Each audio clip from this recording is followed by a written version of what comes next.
In 2016, the Ravens finished at 8-8 and had a good defense with a subpar offense. It might sound a little strange, but Justin Tucker seemed like their best weapon on offense. The Ravens couldn't get into the end zone, and Tucker would seem to nail field goals no matter where he was asked to kick. The team started out hot at 3-1, but this team was average through and through.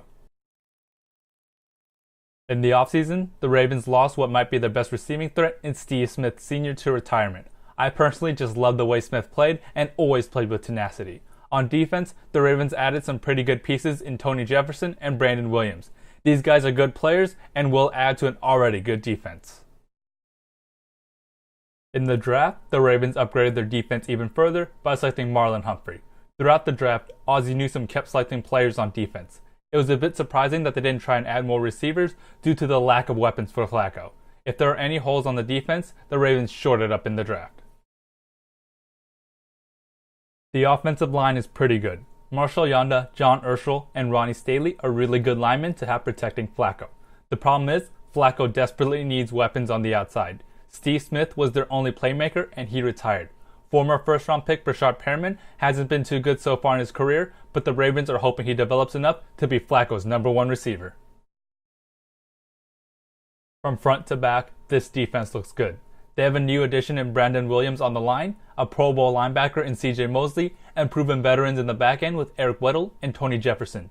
The defense has proven they are good players and opposing teams will have a hard time scoring. The only question is if they have enough pass rushers since Terrell Suggs is getting up there in age and there isn't another proven pass rusher.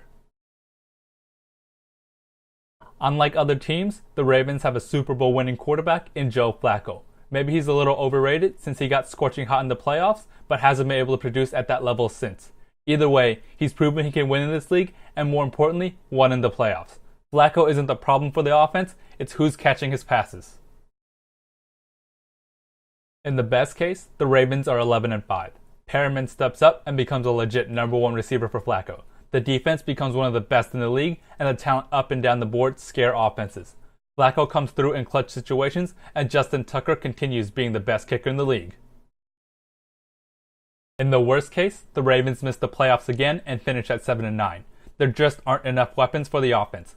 Flacco's forced to throw to their tight end, and there just aren't enough big plays coming out of this offense. The new additions on defense don't click and aren't able to make up for the lack of offense.